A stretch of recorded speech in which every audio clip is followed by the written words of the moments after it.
je voudrais juste rappeler rapidement dire que le chantier s'intéresse aux logiques de constitution et de reproduction des inégalités dans le système de soins de santé au Québec dans une perspective intersectionnelle. Il n'est pas toujours facile d'aborder la perspective intersectionnelle dans les travaux d'histoire en particulier, beaucoup plus en sociologie, on en trouve de manière plus récente, mais dans les revues de la littérature que nous avons fait faire ces derniers mois, on a remarqué qu'une très grande absence, enfin, ce n'est pas quelque chose de nouveau, mais c'est quand même intéressant de le constater vraiment, que la perspective sur la race et les différences de race et d'ethnicité sont très peu présentes dans les travaux historiques, même s'il y a eu des gens racisés et des personnes immigrantes qui ont beaucoup participé à la mise en place de ce système de soins. Donc, il reste très difficile de mesurer l'ampleur de ces discriminations ou de ces rapports interprofessionnels. Et le travail dans le chantier vise non seulement à identifier ces manifestations, des processus qui conduisent à la reproduction des inégalités, mais aussi à l'identification des meilleures pratiques et solutions pour parvenir à y introduire plus d'équité et de justice, en particulier, comme je le disais tout à l'heure, à l'égard des femmes racisées et immigrantes. La féminisation des professions de santé, c'est le bref historique que je voudrais faire aujourd'hui, parce que pour ma part, j'aborde ce travail en faisant mien les vœux de la très regrettée féministe Bell Hooks, qui, dans son livre lumineux All About Love, New Visions de 2001, oppose de manière très élaborée et très poétique aussi d'ailleurs, à l'ère du chaos qui est le nôtre, où la domination et le patriarcat règnent en maître, une culture de l'amour qui s'appuie sur des éléments très concrets, mais qu'on n'a pas l'habitude d'utiliser en fait dans nos recherches en sciences humaines. Alors, c'est care, affection, recognition, respect, commitment and trust, souci des autres et de soi, reconnaissance, respect, implication et confiance dans le but d'une plus grande justice sociale.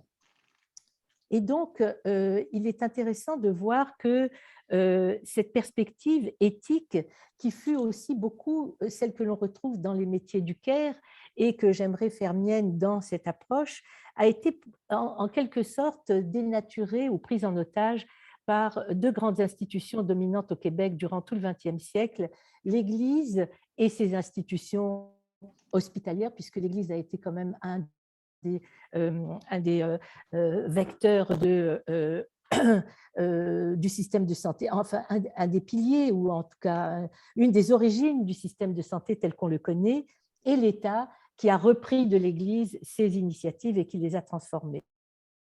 Et le CARE, qui était d'abord une action charitable et confessionnelle, et qui se présentait comme un devoir, avant de devenir un travail salarié et rémunéré en profession, eh bien, a alimenté beaucoup de ce travail de soins. Malgré les tentatives des mouvements de professionnalisation, de s'émanciper de l'emprise de l'Église dans la première partie du XXe siècle, les professions du care ont néanmoins perdu ou en tout cas changé les attributs qui étaient les siens d'une action personnelle et gratuite pour devenir des actes professionnels et rémunérés. Et donc d'une relation de care où la culture de l'amour dont parle Bell Hooks est valorisée, on est passé à un travail spécialisé réalisé par des personnes dûment formées et à des relations de travail dont le moteur est la compétition et la hiérarchie. Alors, je ne veux pas dire qu'il faudrait revenir à l'ancien système du care de l'Église, pas du tout, mais il est intéressant de voir que le care a subi plusieurs transformations dans l'histoire et que c'est intéressant pour nous qui y réfléchissons de voir comment on peut le réutiliser aujourd'hui dans une perspective différente qui n'est pas celle de la hiérarchie et de la domination. Donc, comment réintégrer une éthique du care ou des liens égalitaires et justes dans des relations professionnelles établies de longue date sur la hiérarchie et la domination des unes sur les autres, des professions les unes sur les autres. C'est un peu ce processus-là que j'aimerais étudier. Je retiendrai ici de l'analyse des processus un élément c'est celui d'une plus grande connaissance que nous avons maintenant de la question du rôle des femmes dans les professions de santé. Depuis une quarantaine d'années, on a beaucoup écrit sur ces questions-là et on a quand même des données et je voudrais en expliciter un certain nombre ici très rapidement pour revenir sur la question de la féminisation du féminin et du féminisme dans les professions de santé, tout en disant encore qu'on n'a pas le même type de travail pour la question de la discrimination selon la race et selon l'ethnie. Trois grandes périodes marquent cette professionnalisation des soins de santé au Québec dans une perspective genrée. C'est la perspective que je retiendrai parce que, bien sûr, il y a beaucoup d'autres éléments qui viennent, qui doivent être pris en compte quand on comprend les transformations qui ont lieu. Mais sous la perspective genrée, c'est vraiment trois grandes périodes. Première période, grande réforme de soins de santé à la fin du 19e siècle, qui voit la constitution de bastions professionnels de soins genrés et exclusifs aux populations canadiennes d'origine française ou anglaise et majoritairement chrétienne. Même les Juifs, on va avoir de la difficulté jusqu'aux années 40 à rentrer dans le système de soins. Donc, c'est vraiment des bastions vraiment très, très établis. Et la division que l'on connaît aujourd'hui entre francophones et anglophones est héritée directement de ce système. Jusqu'aux années 40, donc en même temps que c'est des bastions blancs, c'est un bastion où les médecins, majoritairement des hommes, vont être déterminants dans le système de santé et dans la réforme des soins de santé, détrônant ainsi au Québec les communautés religieuses de soignantes, qui étaient presque toutes des femmes, canadiennes, françaises, propriétaires ou gestionnaires des grands hôpitaux du Québec, alors que du côté anglo-protestant, c'est un autre système qui est plus autonome et où les femmes des organisations charitables, les dames patronesses, vont se voir reléguées à des levées de fonds, tandis que les médecins prennent la direction effective des hôpitaux. La deuxième période, même si elle se chevauche au niveau de la temporalité, c'est l'émergence des pionnières en service social et nursing qui s'approprient le modèle médical de professionnalisation pour intégrer le système de santé soutenu par des médecins qui ont besoin d'elles pour être au chevet des malades. Entre 1930 et 1970, on parle de profession. J'aime pas le terme paramédical qui a été utilisé ou de semi-profession pour les Américains qui l'ont utilisé longtemps, mais bon, à défaut d'autres choses, de toute façon, elles deviennent des professionnels assez rapidement et elles ont le terme de professionnel et c'est une profession aujourd'hui à part entière depuis les années 70 dans le cadre de la pression conjointe de l'extension de services de soins, l'universalisation de la couverture de santé et entrée massive des femmes à l'université et dans le marché du travail dans les années 70. Troisième partie, ou troisième période plutôt, la féminisation de la plupart des professions de santé, alors qui est différente de l'entrée des femmes dans des métiers féminins. La professionnalisation de beaucoup de professions de santé concorde après la Deuxième Guerre mondiale et surtout après les années 70, avec la commodification des soins, en même temps que le système de soins se transforme en organisation marchande, avec des patients qui deviennent aussi des clients et des professionnels qui dispensent des soins à une clientèle et qui deviennent des professionnels salariés, comme les pharmaciennes, une tendance qui s'accélère à partir des années 80. Donc, revenons rapidement sur le modus operandi de d'une part des professions, des métiers féminins qui se professionnalisent et d'autre part de la féminisation des professions masculines qui deviennent plus féminines. Donc, dans la première période des professions féminines dans un bastion d'hommes médecins, on peut voir que le développement des sciences de la vie enseignées dans des universités fermées aux femmes et la relégation des savoirs profanes, y compris des savoir-faire féminins, hors du périmètre de la science, la médecine va se développer à la fin du 19e siècle comme une discipline essentiellement scientifique. Établie aussi sur une division genrée, les médecins des hommes majoritairement vont s'occuper de guérir, le cure, à partir de savoir-faire et de savoir-être basés sur la science, tandis que les femmes s'occupent du care à partir de savoir-faire et savoir-être féminin. Donc, on voit une certaine culture différenciée entre le cure et le care, et qui est une culture aussi différenciée en termes de genre. Le pouvoir de guérir du curatif va s'appuyer sur les avancées scientifiques, même si la médecine se présente encore comme un mélange bien dosé d'art et de science, et qui devient rapidement une profession hégémonique qui initie une réforme radicale du système de santé autour du pouvoir de soigner et de guérir qu'elle affirme détenir. Fortement genré, le pouvoir médical s'apparente à un pouvoir patriarcal réservé à des hommes des classes supérieures anglo-protestantes d'abord, puis franco-catholiques, dont le pouvoir de diagnostiquer les malades et de les soigner alimente dans une large mesure le système de soins. Alors, il faut avoir de longues études. Ils établissent un certain contrôle sur le système de soins par différents biais, mais comme ce pouvoir qui semblait au début du siècle illimité est néanmoins fragilisé désormais et affaibli, comme tout pouvoir, puisqu'il s'inscrit dans un réseau complexe de pouvoirs et de contre-pouvoirs que l'on voit à l'œuvre encore aujourd'hui, même si, et qui justifierait peut-être le fait que le nombre de médecins augmente de façon continue entre 1944 et 1991, mais se stabilise à partir des années 70 au Québec. Également, la féminisation de cette profession qui, à partir des années 60, qui est due à l'ouverture des études supérieures aux femmes, va faire atteindre cette profession à la parité, et on va voir justement des questionnements sur la dévalorisation ou pas du métier à cause, entre guillemets, de sa féminisation. Du côté de la professionnalisation des métiers féminins, on voit que la médecine tire une grande partie de son pouvoir, de sa capacité à influencer et dominer les autres secteurs de soins dont les fonctions dépendent étroitement des médecins. Plus encore, le modèle professionnel médical a été adopté presque intégralement par la profession infirmière et par certaines autres professions. On observe ainsi deux types de déploiement de ces professions au Québec et au Canada.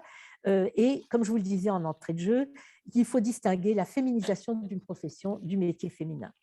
Les infirmières sont parmi les premiers grands contingents de femmes qui cherchent à valoriser des soins féminins, à les formaliser dans un ensemble de savoirs et à en faire une profession à part entière. Basée sur le care, cette profession va se doter, comme celle de la profession médicale, elle se dote d'associations professionnelles pour défendre et réserver leur domaine de compétences et formaliser leurs pratiques autour d'une discipline. Toutefois, les infirmières apparaissent rapidement comme étant parmi les travailleuses de la santé les plus nombreuses, avec un champ de compétences qui s'agrandit, avec une présence très forte dans le système de santé, essentiellement dans les hôpitaux où elles sont très importantes. Elles ont des écoles de formation et bien sûr des syndicats de défense de leurs conditions de travail, mais néanmoins, elles demeurent une profession où l'autonomie de pratique reste l'objet de constantes remises en cause, symbole du caractère majoritairement féminin de la profession.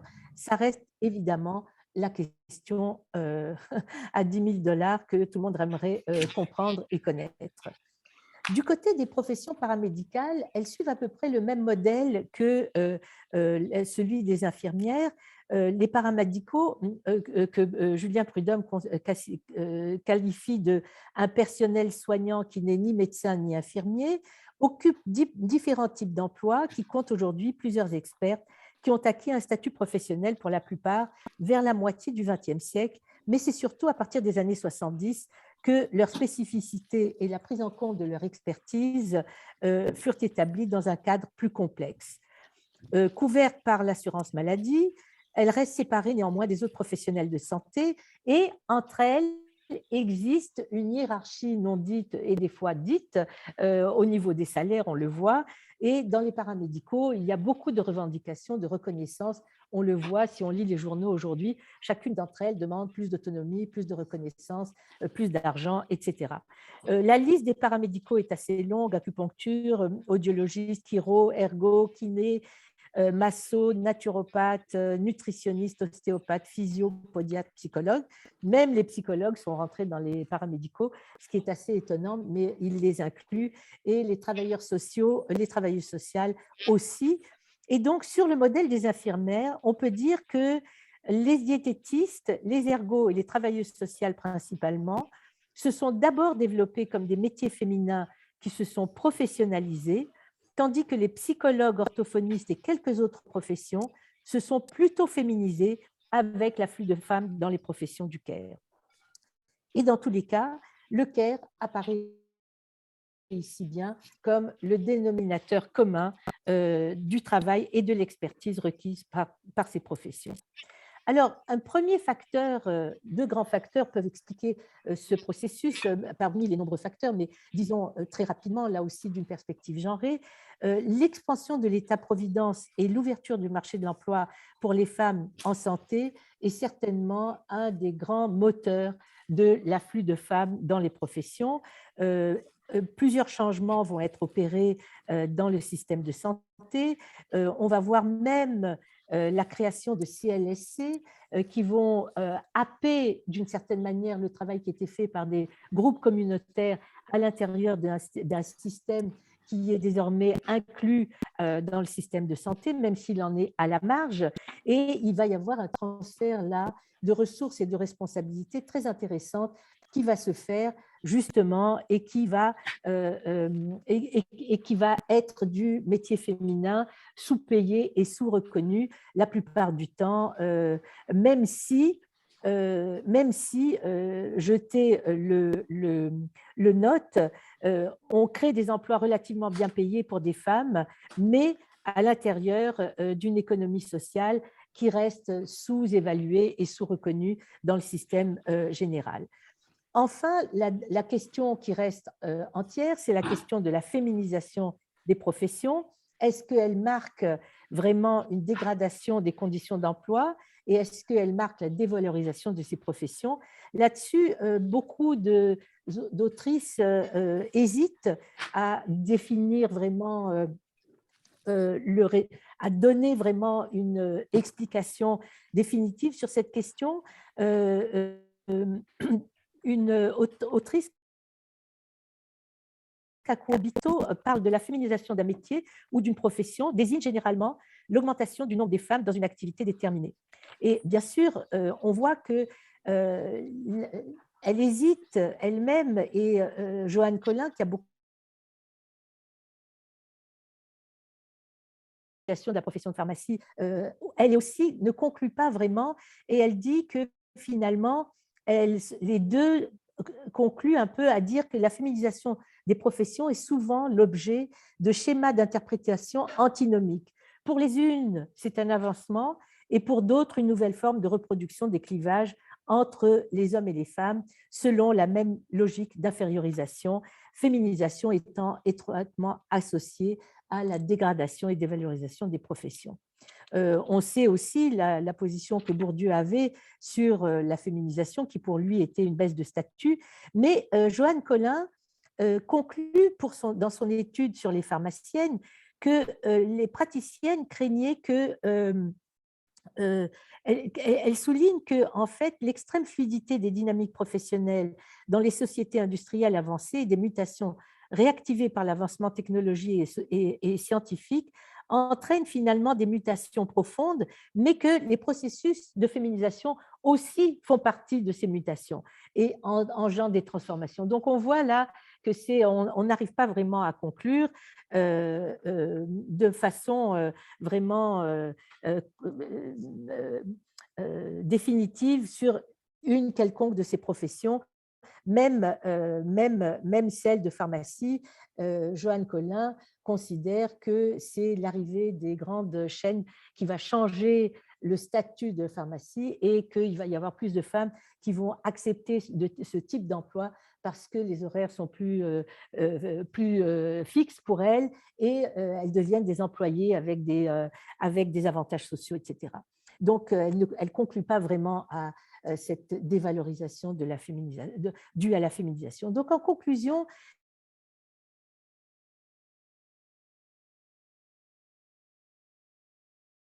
médical a établi un pouvoir hégémonique dans le système de santé autour de l'exclusivité de prescrire et de guérir, subordonnant ainsi la plupart des activités du care à son pouvoir. Et des théoriciennes féministes ont bien montré aussi qu'elle fut une profession masculine et que ce pouvoir de prescrire s'apparente à un pouvoir patriarcal sur les autres professions du care. Au Québec, où le pouvoir patriarcal était renforcé par le pouvoir détenu par l'Église dans les institutions qui lui appartenaient, il est encore plus difficile de contourner dans le système.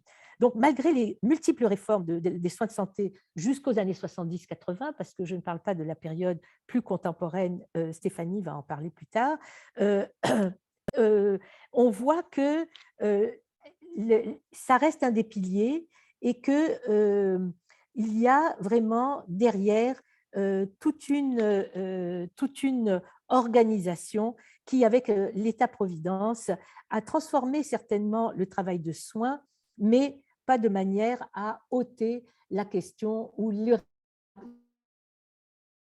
rapport de hiérarchie et de subordination qui croisent à la fois les questions de genre, c'est-à-dire entre des femmes qui font des travaux qui sont moins reconnus ou même moins valorisés, même si au sein de la profession médicale, on le voit, la part des femmes ne parvient pas à changer la dynamique au sein de la profession médicale, de la même manière qu'au sein de la profession infirmière, le fait qu'il y ait encore une non-mixité ne parvient pas à définir une autonomie de la profession telle qu'elles auraient voulu l'avoir.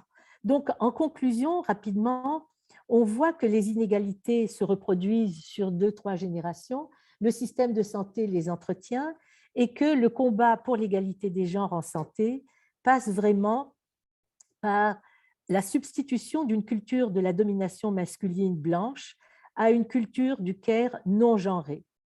Reste à savoir si les professions de santé qui ont acquis durement ce plaisir ou ce pouvoir de dominer accepteront de mettre en commun leur savoir et pratique pour le bien de tous, actuellement ce qu'on appelle le bien du patient, qui a l'air d'être le dernier oublié dans cette organisation. Merci infiniment.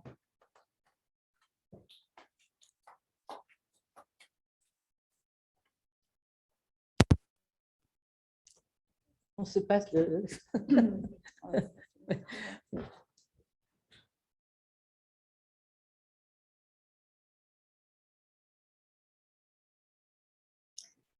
Ok.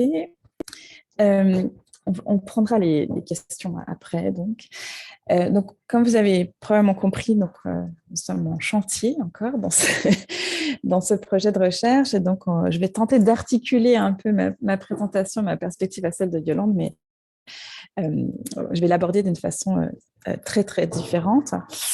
Oups. Un peu plus fort. Oui. Donc,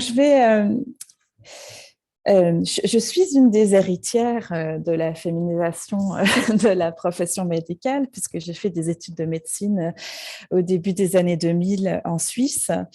La Suisse, qui n'est pas un pays très avancé sur le plan des rapports sociaux de sexe, mais qui, en fait, a accepté les femmes dans ses facs de médecine très tôt, même si c'était surtout des étrangères qui venaient faire leurs études pour aller pratiquer à l'étranger, parce qu'en fait, avec un diplôme de médecin pour les femmes, c'était difficile de pratiquer en Suisse. C'est un peu anecdotique, mais j'avais une de mes collègue qui a fait ses études dans les années 70, qui m'expliquait comment elle avait eu de la peine à trouver un travail en Suisse, dans un hôpital, après ses études encore. Donc, on est quand même dans une féminisation négociée, on va dire, de la profession. Et j'ai d'autres collègues qui ont montré l'importante ségrégation horizontale donc, entre les différentes disciplines médicales, donc le pourcentage hommes-femmes dans les différentes disciplines, qui est à peu près paritaire, par exemple en psychiatrie ou en pédiatrie, mais qui est catastrophique pour les femmes en chirurgie et dans les autres disciplines d'intervention, par exemple, en Suisse, là, qui ne se passe pas de la même façon partout. Par exemple, la France, qui connaît un concours pour l'attribution des places de formation, a en fait beaucoup plus de femmes chirurgiennes. On voit bien un peu comment ça fonctionne. Donc moi, j'avais décidé aujourd'hui de revenir un peu à comment on va explorer ces questions de relations interprofessionnelles dans le travail de santé pour interroger un peu différemment la division genrée, mais aussi racisée du travail de santé. Et pour ce faire aujourd'hui, j'ai décidé d'aller piocher dans mes archives personnelles et de vous montrer en fait à partir d'un texte que j'avais écrit, qu'on m'avait demandé il y a 9 ans de ça, de rédiger sur mon expérience de médecin en formation, d'interne, si vous voulez, ou de résidente, selon le vocabulaire auquel vous êtes habitué. Dans le cadre d'un séminaire qui était organisée par Marie-Claire Kalotchop, qui est une philosophe politique et militante, qui avait un programme de formation sur l'exil et le désexil, et qui avait organisé donc avec un syndicat en Suisse une série de rencontres qui s'appelait, sous la thématique « Être hors de soi, être en exil, à qui appartiennent mon corps, ma tête, ma conscience ». Et donc, dans ce travail-là qui m'avait été demandé, j'effectue un travail réflexif sur ma situation professionnelle.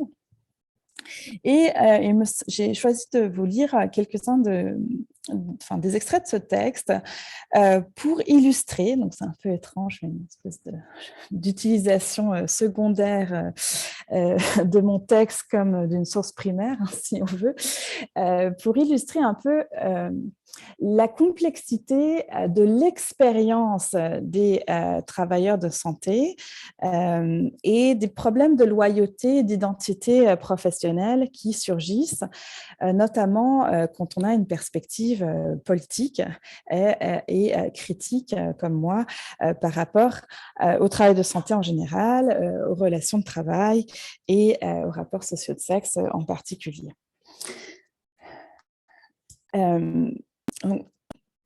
J'ai un peu découpé ça par catégorie. Donc, un passage qui me semblait illustrer justement la question de la négociation de l'identité professionnelle et sociale.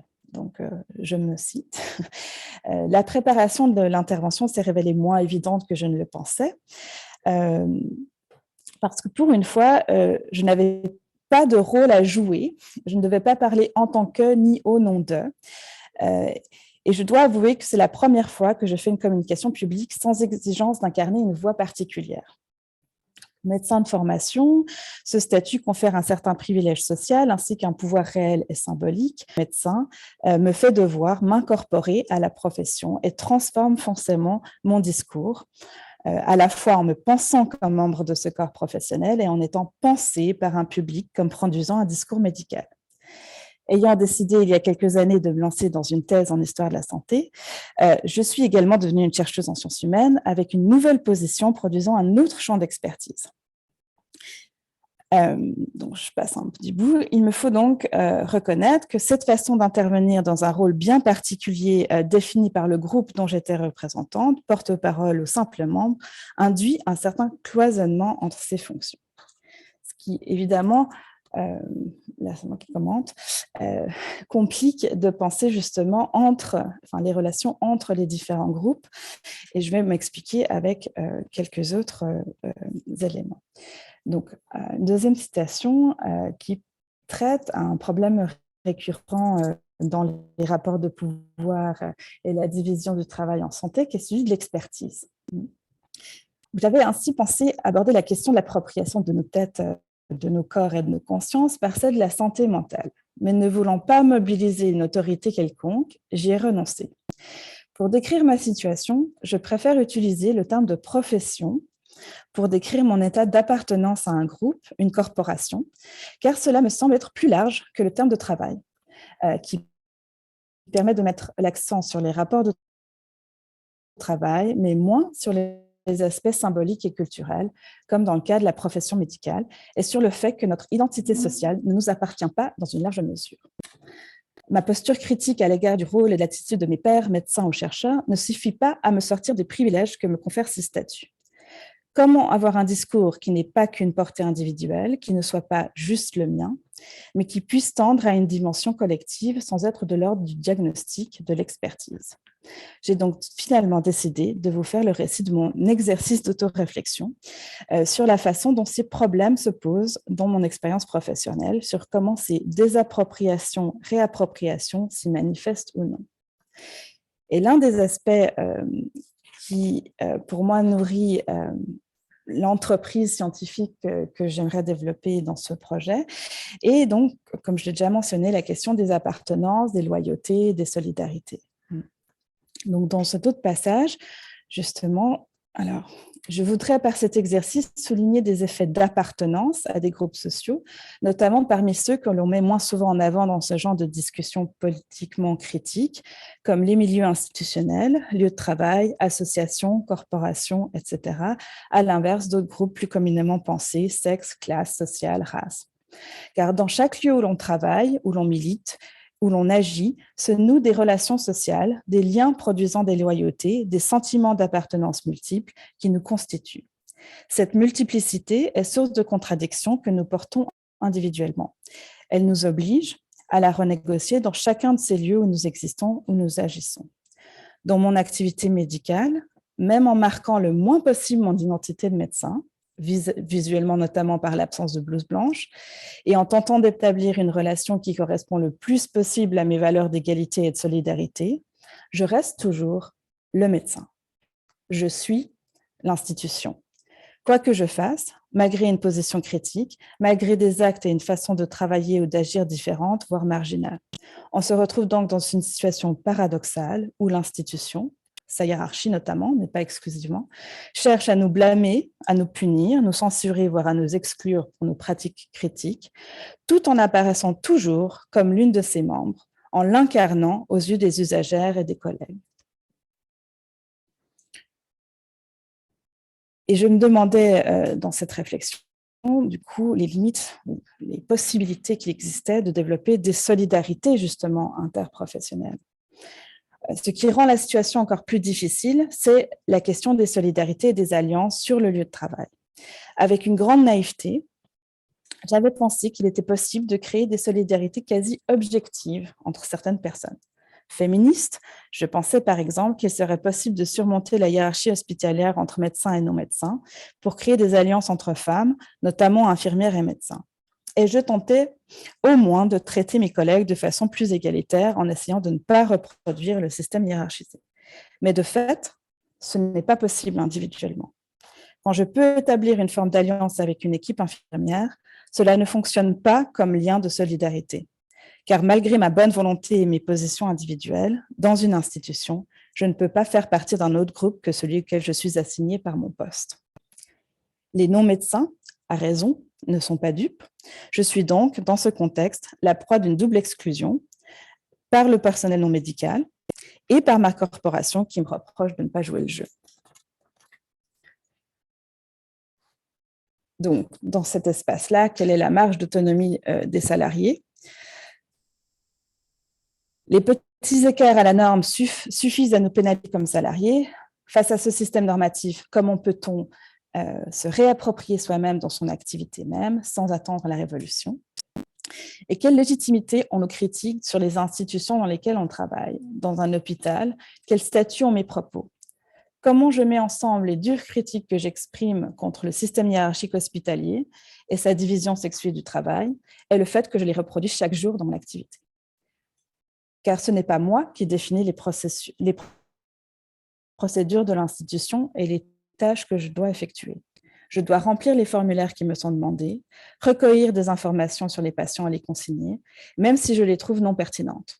Je dois rendre des rapports, qui me sont d'ailleurs demandés non par ma hiérarchie médicale, mais par les secrétariats, et là je rajouterai les assurances aussi, car chaque corps de métier participe à ce fonctionnement. Et mes collègues sont conscients de ces problèmes. Mais malgré ce regard critique, il reste impensable de faire autrement. C'est compliqué d'essayer d'effectuer un travail de qualité, ce qui nécessite de le penser, dans le cadre de l'institution et de ses contraintes. Il est peut-être effectivement plus simple de ne pas penser, comme on me l'a soutenu, moins coûteux de ne rien remettre en question. Comment un individu arrive à se détacher, à se trouver soudain en situation de remettre en question les déterminismes qui le constituent, ou qui constituent sa tâche, à se penser lui-même et ses pratiques.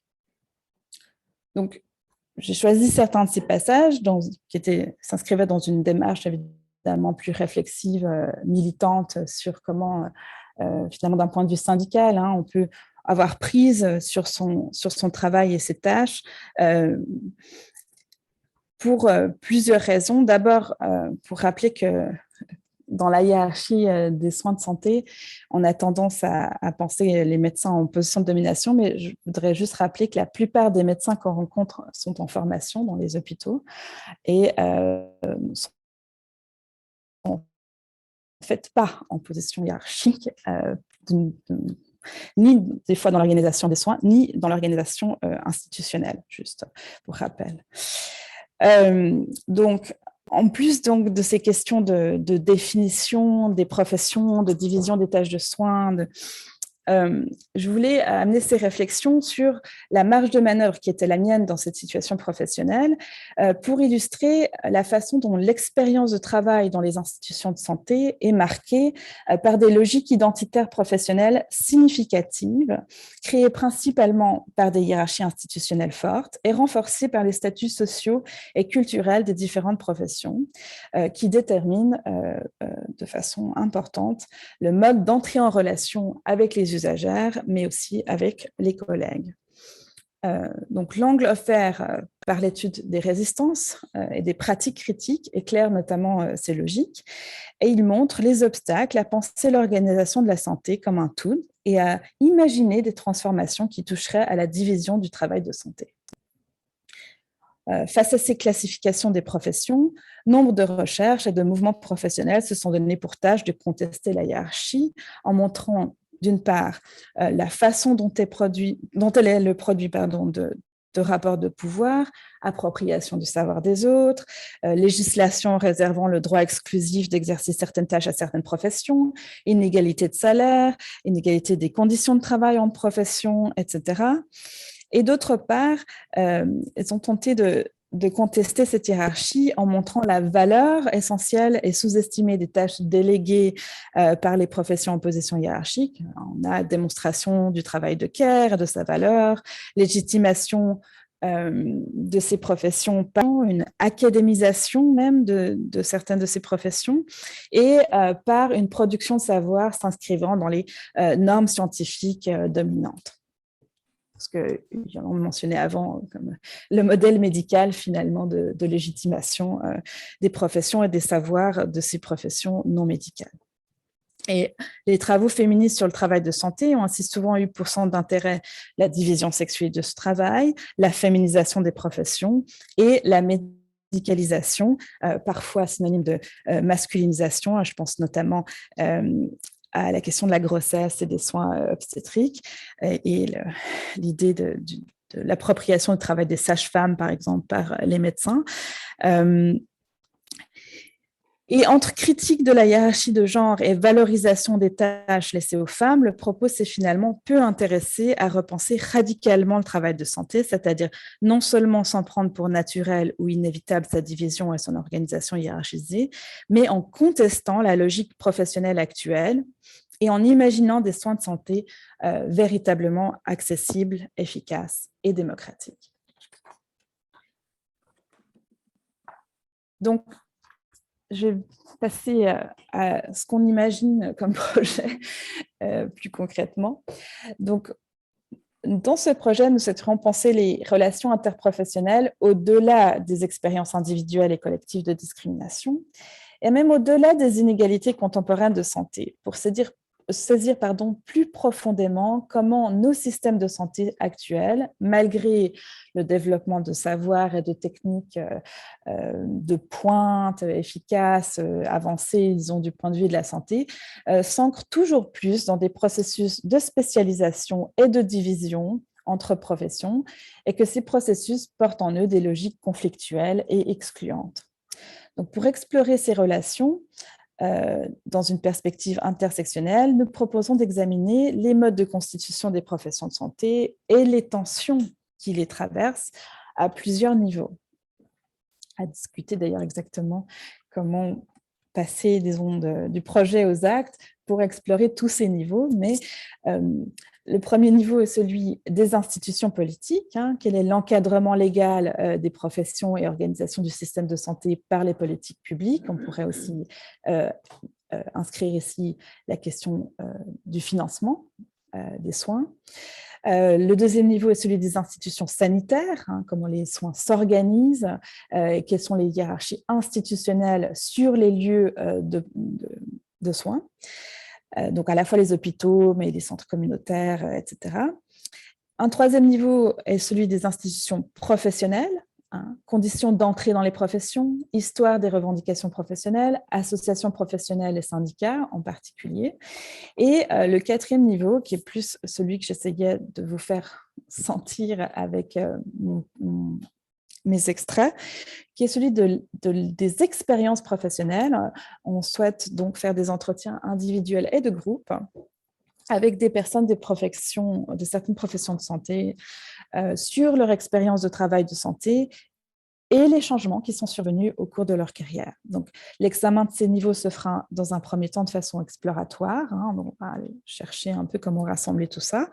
Et cette première exploration a pour but d'interroger plusieurs éléments qui permettront de préciser, de développer une méthodologie un peu plus précise pour un projet probablement de plus grande envergure dans un deuxième temps. Et je veux juste souligner 3 points que cette exploration, cette partie exploratoire cherche à clarifier. Un, de justifier la pertinence d'une recherche sur les relations entre professions de santé. Et donc, c'est un projet qui s'intéresse à un niveau intermédiaire de l'organisation des soins de santé, donc entre les logiques professionnelles et les politiques publiques et institutionnelles. Souvent, on a des travaux sur des professions ou des travaux sur tout le système, le financement, etc., mais rarement sur les relations entre professions, ou en tout cas, des fois, c'est dans le cadre de travaux sur une profession particulière, évidemment, que les tensions, les revendications, les questions de répartition de soins sont apparues, mais les relations ne sont pas le sujet central en général de ces études. Pourtant, il nous semble important de comprendre non seulement les rapports institutionnels qui les façonnent, mais la façon dont ces relations sont traversées de tensions, d'enjeux de solidarité aussi ou d'appartenance. Deuxième point, définir les limites du travail de santé. Là, on ne l'a pas évoqué, mais effectivement, quelle profession on va intégrer? Qu'est-ce que c'est le travail de santé? Est-ce que c'est tous les employés d'un lieu de santé? Et ça demande effectivement, et c'est plus ou moins l'avis qui fait consensus dans le chantier, c'est d'intégrer le travail administratif, le travail de gestion, le travail de ménage, de manutention, etc., des institutions qui sont souvent invisibilisées et qui participent justement à l'invisibilisation plus générale de certains groupes sociaux, dont les personnes racisées, qui ne sont même, dont le travail qui pourtant fait partie de ce monstre qu'est souvent un hôpital, est d'autant plus invisibilisé par l'exclusion de ce type de tâches de ce qu'on conçoit comme étant le travail de santé et une institution de santé. Donc, à travers notamment l'analyse des archives institutionnelles, des entretiens donc d'histoire orale, nous pourrons valider la pertinence des professions que nous allons sélectionner pour l'étude et la nécessité éventuelle d'inclure plus de professionnels négligés dans un deuxième temps. Et puis, on va aussi tester le bénéfice de passer par des associations professionnelles en particulier avec le problème de la représentativité de l'échantillon auquel on aura accès en passant par les associations, et la volonté probablement d'avoir un volet plus ethnographique dans un deuxième temps aussi. Il s'agira ainsi d'affiner, c'est le troisième point, l'analyse des logiques de division et d'organisation du travail de santé. Donc, en examinant des situations plus particulières, on pourra dégager la façon dont la répartition du travail de santé est expliquée par ces actrices et ces acteurs issus de différentes professions de santé et leur rapport à ces logiques de division. Les entretiens apporteraient ainsi un niveau d'analyse complémentaire par rapport aux travaux centrés soit sur une seule profession, soit sur des sources documentaires institutionnelles. En particulier, les entretiens groupes qui seraient composés de témoins de différentes professions fourniraient des espaces d'échange pertinents pour prendre la mesure de ces logiques. Donc ça, c'était les grandes questions en général. Je ne sais pas si ça vaut vraiment la peine d'aller plus en détail, mais a priori, donc, on souhaiterait intégrer en tout cas des médecins omnipraticiens, des infirmières de différentes catégories, notamment aussi des gestionnaires, éventuellement des psychologues, des travailleurs sociaux, des PAB et effectivement des personnes de l'entretien ménager. Voilà un peu les pistes que nous avons pour l'instant avec ces deux volets, donc un volet sur les documents, sur la documentation qu'on arrivera à rassembler et l'idée donc de développer un terrain d'entretien pour chacune de ces professions avec 5 à 6 représentants et des entretiens de groupe par la suite pour commencer à débroussailler cette problématique des relations interprofessionnelles et pour mettre en place probablement un terrain empirique plus développé par la suite. Alors, merci. Merci Stéphanie. Je ne sais pas comment on fait pour parler. Voilà. J'ouvre mon micro comme ça, je vais ouvrir mon micro. Merci infiniment Stéphanie et merci encore à vous d'être là. On peut prendre un certain nombre de questions en fait d'ouverture du débat, de commentaires, pas besoin que ce soit juste des questions. Ça peut être tout simplement des commentaires ou des remarques. Alors, il y a le chat dans lequel vous pouvez intervenir par le volet discussion sur le Zoom, mais on peut ici aussi, Karen, si tu as des choses à dire, ou Sylvie, on est ici les 4, Samia, Karen Messing et Sylvie Lefebvre. Est-ce qu'on a des questions sur le chat? Non, hein?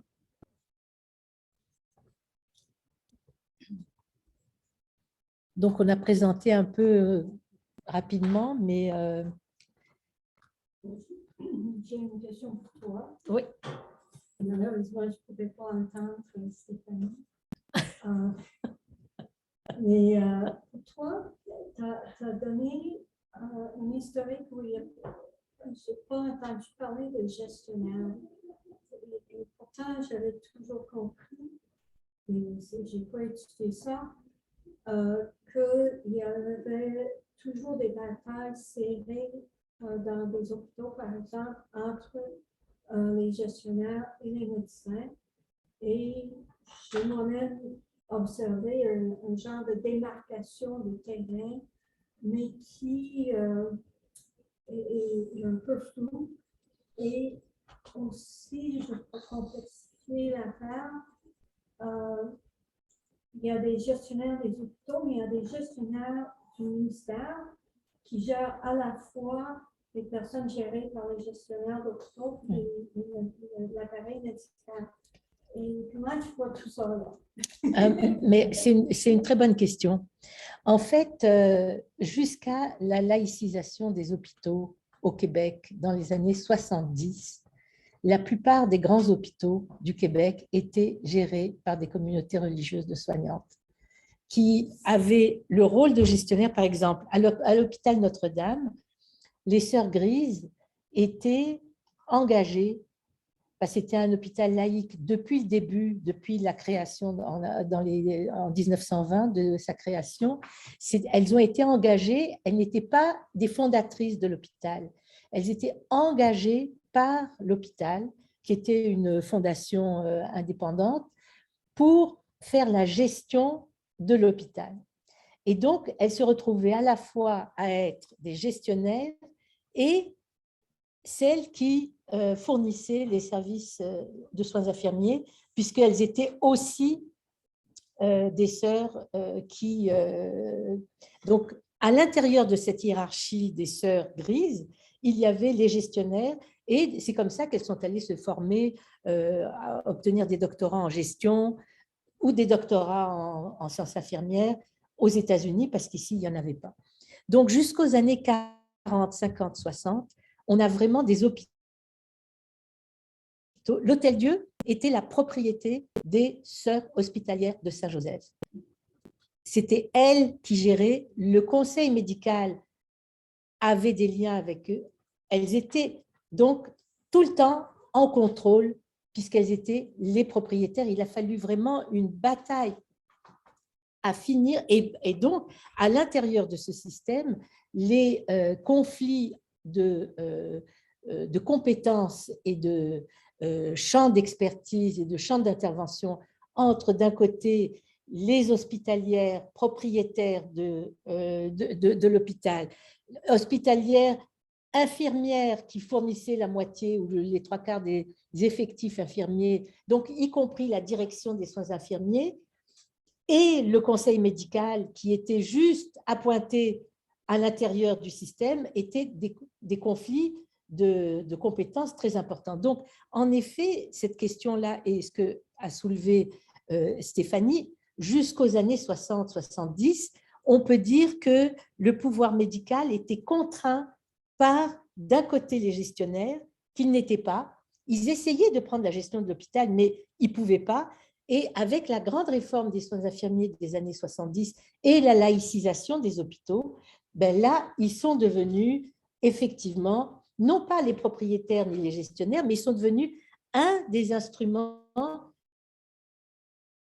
ils ont pris une partie du pouvoir des hospitalières, l'autre partie étant dévouée à justement cette grande bureaucratie d'État qui vient d'être mise en place avec la Révolution tranquille au Québec, qui est le système bureaucratique dont tu parles et qui va devenir de plus en plus imposant, avec des ministères qui contrôlent ce que les autres font, etc. etc. Et les CLSC, c'est un peu le résultat de ça. Ils créent un réseau autonome sans lui donner de fonds, et en fait, ils enlèvent au groupe communautaire des compétences qu'ils pensent redonner par le biais de la RAMQ et du ministère, et ça ne marche pas. Donc, oui, il y a des... Alors, pour la période plus contemporaine, je ne pourrais pas m'aventurer là-dedans, parce qu'à mon avis, c'est encore plus compliqué, et les spécialités, etc. Mais pour la période d'avant, c'est inimaginable de comprendre que la culture catholique dans les institutions hospitalières est restée présente jusqu'aux années 70, et elle ne peut pas disparaître comme ça du jour à l'autre. Alors, vous comprenez que la culture hiérarchique du système de l'Église catholique va se redoubler sur la culture hiérarchique des professions, sur la culture hiérarchique bureaucratique de l'État. Donc, tout ça, ça fait des espèces de monstres dont on n'arrive pas aujourd'hui à démêler. Alors, en effet, je crois que... et dernier point que je voudrais mentionner à cet égard, qui est très intéressant, qui est très particulier au Québec francophone, qui n'est même pas le cas dans la communauté anglophone du Québec, c'est que ce système hiérarchique est institutionnalisé, et l'hôpital est le lieu de l'institution de santé par excellence. Et c'est pour ça qu'on est un système hospitalo-centré, parce que c'est autour de l'hôpital que l'Église catholique a organisé non seulement les soins, mais l'aide aux malades, l'aide aux pauvres, l'aide aux femmes violentées, l'aide aux orphelins, etc. L'hôpital était ce lieu qui concentrait presque tous les services sociaux et d'assistance. Il y avait l'hospice et l'hôpital. Et donc, alors que dans le milieu anglophone, on a une infinité de petites organisations communautaires qui n'obéissent pas du tout à la même hiérarchie et qui sont plus ou moins autonomes. Je prends toujours l'exemple du Montreal Diet Dispensary, mais il y en a plein. Comment il s'appelle, le Victoria Order of Nurses, qui est comme une organisation parallèle des infirmières nord-américaines et anglaises, et qui fait de la formation, qui donne des services et qui est totalement autonome, qui ne dépend de personne et qui n'est pas une entreprise libérale de services de nursing, qui est vraiment une organisation caritative, mais qui est en même temps une organisation de formation, etc. Donc, tous ces éléments-là concourent à faire de l'hôpital un lieu central dans lequel tout converge et où on est pris aujourd'hui à mettre en pause toute la société parce que l'hôpital ne fonctionne pas et qu'on n'a pas rien d'autre alternative à mettre en avant. Donc, merci de ta question. Est-ce qu'il y a d'autres questions?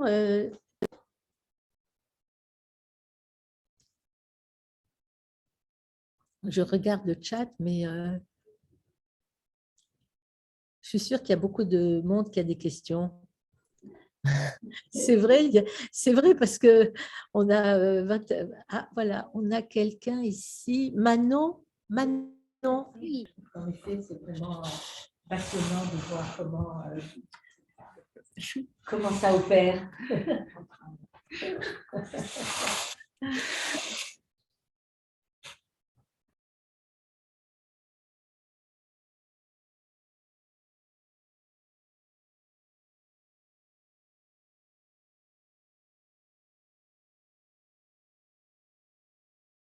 Pas.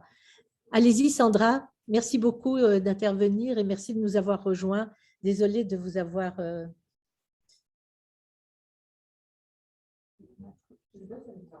Sandra?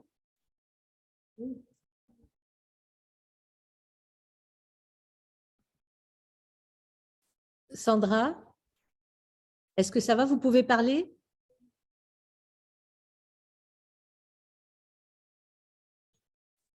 Vous voulez lui envoyer un petit mot?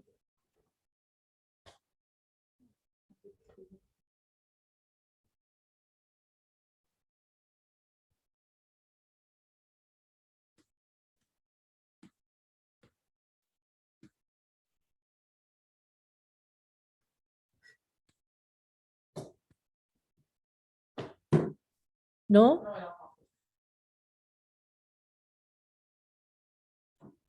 Est-ce que vous voulez envoyer votre question par le chat? Essayez par la discussion. Oui, essayez, s'il vous plaît. Merci beaucoup. Martin, est-ce que vous vouliez intervenir? Non? Camille? Non? Bon, ben... Là, je ne sais pas si elle nous envoie sa question, Sandra. Oui, elle nous l'envoie. OK.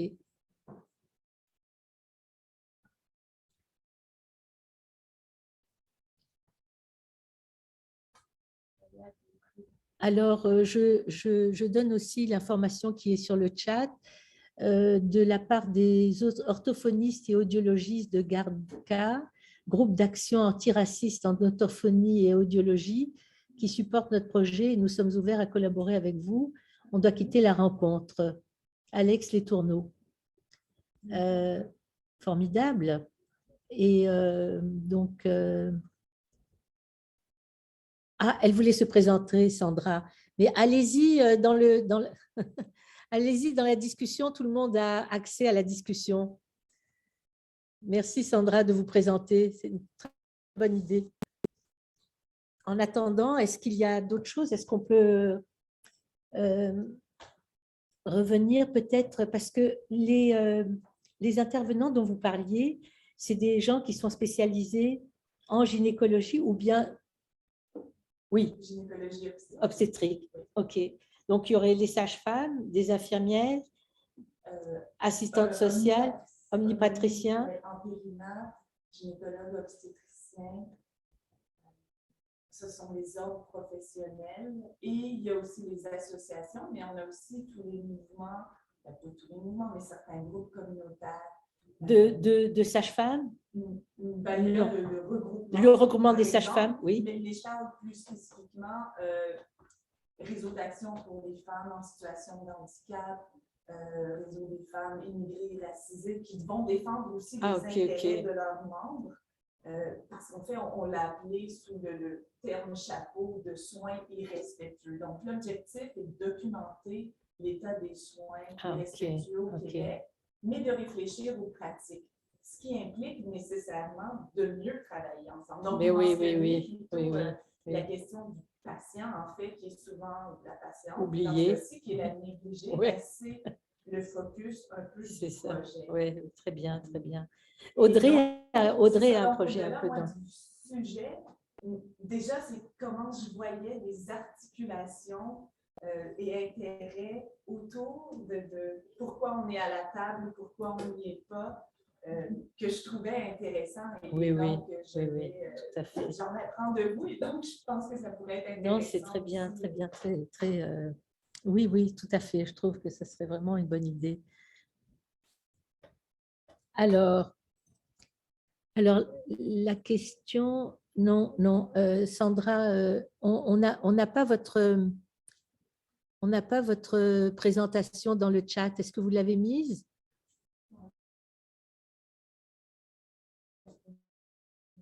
Ah, c'est dommage vraiment qu'on ne puisse pas vous entendre. Écoutez, est-ce qu'il y a d'autres questions en attendant que Sandra nous envoie son... Moi, j'en aurais peut-être une. Allez-y, madame. Oui.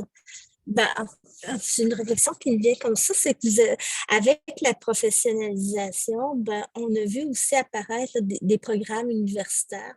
Donc, ça s'accompagne aussi de l'entrée des femmes à l'université. Puis, de ce que j'ai lu, par exemple, du cas des programmes de formation des nutritionnistes. Ce qui est intéressant, c'est comme à l'Université de Toronto, les nutritionnistes ont commencé par se former dans des programmes qui sont des programmes d'économie familiale. Exactement. Et puis, mais elles ont finalement, certaines d'entre elles ont fait leur entrée dans le département de chimie. Alors, il y a eu cette entrée-là par la voie d'économie familiale, des nutritionnistes dans les facultés de chimie, donc dans des facultés de sciences qui étaient traditionnellement associées aux hommes. Alors, ça, je pense que c'est un point de réflexion une piste intéressante à pousser là, si on veut travailler, si on veut penser les conditions des femmes, leur statut des femmes dans le système de santé.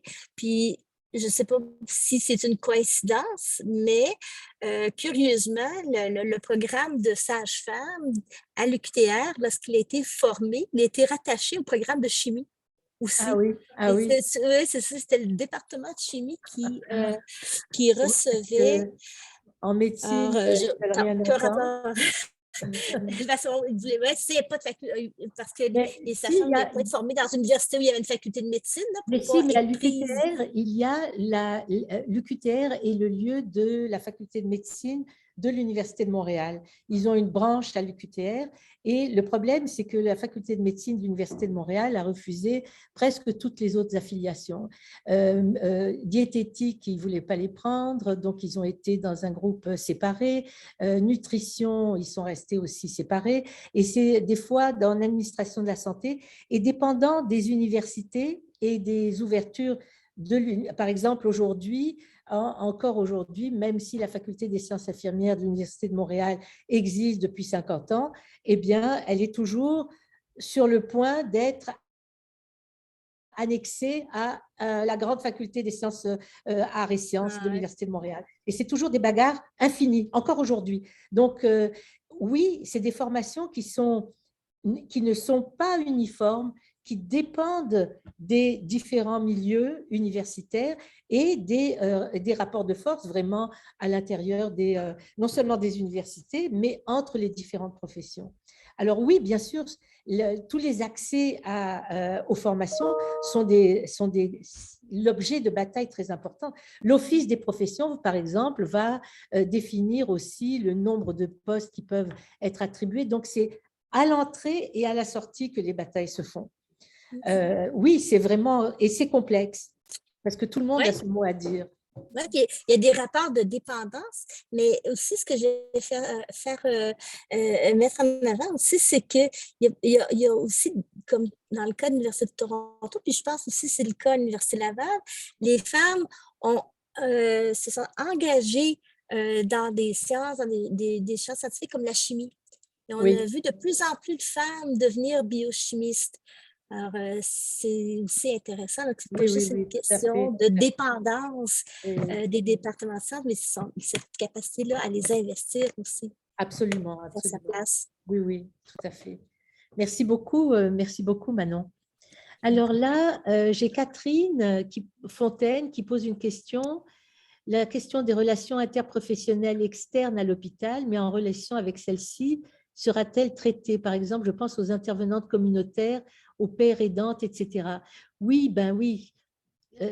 C'est-à-dire que si on arrive à rentrer dans un hôpital pour en faire une étude de cas, on va être très contente, mais les intervenantes communautaires vont être mobilisées en principe dans la mise en place même du projet de recherche et des questions de recherche.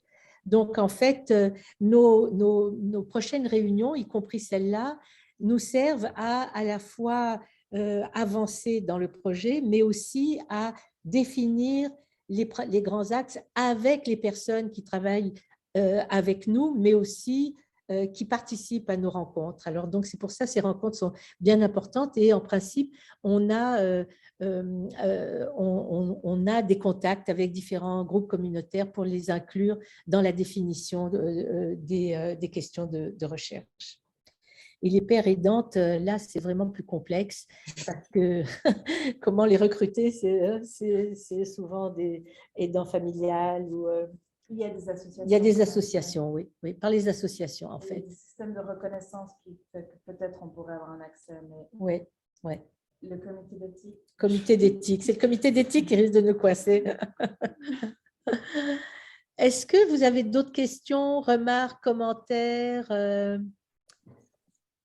Oui. Salut. Oui, Camille. Bonjour Camille, ravie de te revoir. Pareillement. C'était super intéressant.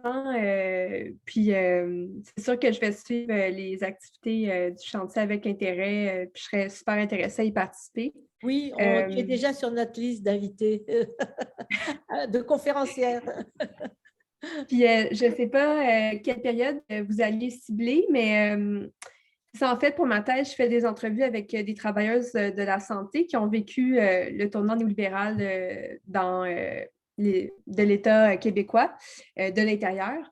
Donc, j'ai des infirmières auxiliaires, préposées aux bénéficiaires, préposées à l'entretien.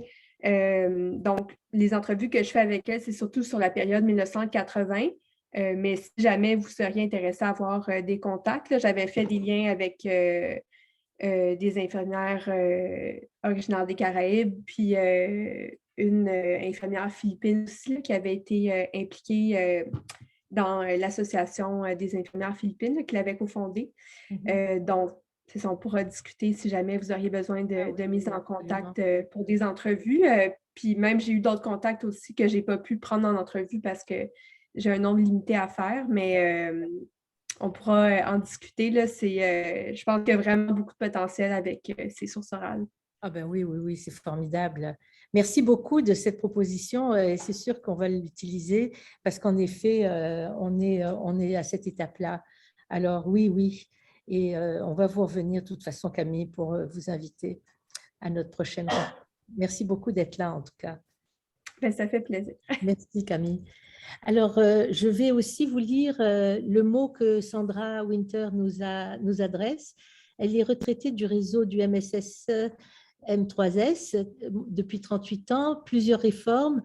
J'ai travaillé comme clinicienne et gestionnaire. J'ai collaboré avec les hôpitaux, CLSC, associations communautaires, MD, ordre professionnel et plusieurs professionnels du milieu hospitalier, réadaptation communautaire. J'ai mené divers projets de restructuration des modèles de soins touchant la hiérarchisation des professions et les modèles de soins multidisciplinaires versus interdisciplinaires, etc. Donc, Sandra, c'est sûr qu'on va être un peu plus sur nos gardes pour vous inviter la prochaine fois de meilleure manière et puis de vous associer de manière plus intense à nos travaux et sans doute on va faire une histoire de vie avec vous alors, certainement, si vous proposez comme ça. Merci infiniment, Sandra. Merci, Manon. J'ai co-dirigé le mémoire de Raymond Gagnon sur l'intégration des sages-femmes étrangères à la pratique québécoise. Ce document pourrait vous intéresser. Oui, absolument, absolument. Si vous l'avez, on va le récupérer ou sinon, on va vous le demander. Je pense qu'on a vos courriels. Est-ce que ça vous dérangerait si on vous recontacte pour vous donner les informations de notre chantier? Oui. Samia, est-ce que vous avez les courriels de tout le monde? Super. Est-ce qu'il y a d'autres choses que l'on voudrait partager? C'est bon? Ben, écoutez, alors je vous remercie tous infiniment. Merci Stéphanie, merci Sylvie, merci Salmia, merci Karen ici et merci à vous toutes et toutes d'être là avec nous aujourd'hui et de votre contribution. Au revoir.